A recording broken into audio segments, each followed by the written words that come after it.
Hello. आवाज आ रही है। एक राजा हुए बिंबिसार। बिंबिसार सबसे प्रसिद्ध राजाओं में से एक राजा थे।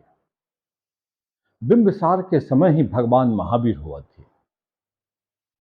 बिंबिसार भगवान महावीर से बहुत प्रभावित थे और उनकी इच्छा थी कि मैं भी भगवान महावीर का दर्शन करूं। एक दिन उन्होंने सोचा, क्यों नहीं मैं भगवान महावीर का दर्शन करने के लिए जंगल में जाऊं। तो राजा बिंबिसार अपने सारे सैनिकों के साथ आगे निकलने लगा। जब घने जंगल में प्रवेश किया तो देखा कि एक पहाड़ पर उनके एक पुराने मित्र, जो उनके साथ पढ़ते थे, उनके साथ दूसरे राजा के बेटे थे, वह भी एक पहाड़ पे नग्न अवस्था में खड़ा है और ध्यान लगाए हुए है। बिंबिसार बड़ा प्रभावित हुआ कि काश मैं भी जिसके जैसा बन पाता, मैं भी जिसके जैसा ध्यान में डूब पाता। धन्य है मेरे मित्र कि तूने आज यह उपलब्ध कर लिया, शांति, परम शांति और गहन शांति, और ध्यान में डूबा हुआ है। न कोई चिंता, न कोई फिक्र, बस तुम शांत भाव से खड़े हो। बिंबिसार अपने मित्र के पास गया और प्रणाम करके आगे बढ़ गया। घना जंगल था और घना जंगल में प्रवेश करते करते बिंबिसार भगवान महावीर के पास पहुंचा। भगवान महावीर और घने जंगल में थे। वह एक वृक्ष के नीचे बैठे हुए थे। बिंबिसार भगवान महावीर को प्रणाम किए और बैठ गए और भगवान महावीर से कहा कि प्रभु, मैं भी ध्यान चाहता हूँ, मैं भी चाहता हूँ शांति, मैं भी चाहता हूँ यह परम आनंद जो आपको और हमारे मित्र रास्ते में आए वह ध्यान में थे, उसे देखकर ऐसा लगा कि मैं भी दीक्षित हो जाऊं और आप जैसा बन जाऊं। लेकिन प्रभु, एक प्रश्न है कि यदि हमारा मित्र अभी इस समय मर जाए तो वह किस लोक में जाएगा, स्वर्ग में या नरक में? भगवान महावीर बोला कि जिस समय तुम प्रणाम कर रहे थे उस समय यदि वह मर जाता तो वह नरक में जाता, और अभी तुम मेरे पास आ गए हो और अभी वह मर जाए तो स्वर्ग में जाएगा। बिंबिसार आश्चर्य रहा, ये क्या कहानी है प्रभु, ये क्या पहेली है, मुझे समझाएं।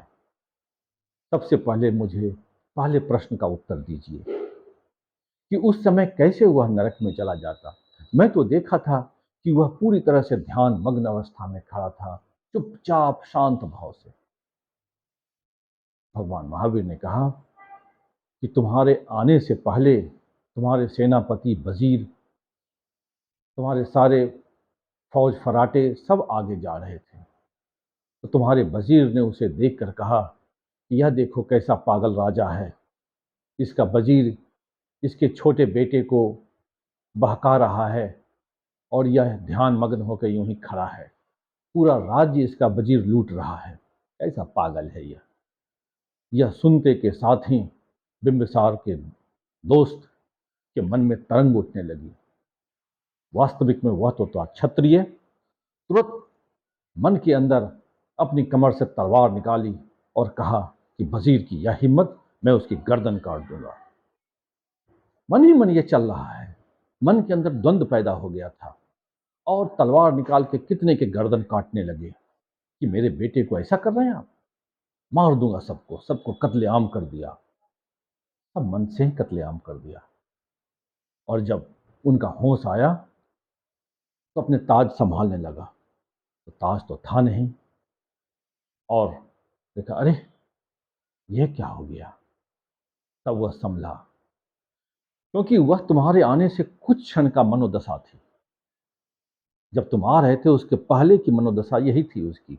वह झट से ताज संभाल रहा था और कत्लेआम करके बैठा था। उस समय यदि मर जाता तो वह नरक जाता। अभी तुम जब मेरे पास हो, यदि यह समय मर जाए तो वह स्वर्ग जाएगा। क्योंकि जैसे ही वह ताज संभाला, उसे एक झटका लगा, क्या पागलपन है, मैं तो सन्यास हो चुका हूँ। मुझे कहाँ इस वजीर लूटे, बेटा जाए, कहाँ जाए, पत्नी जाए, उसे हमें क्या लेना देना। मैं तो अब सन्यास हो चुका, मुझे क्या माया मोह घेर लिया। क्या पागलपन की बातें मेरे दिमाग में आ गई और झट से तुम्हारे मित्र संभल गए और तुरंत ध्यान को उपलब्ध हो गए। यानी यदि इस समय मर जाए तो वह स्वर्ग में जाएगा।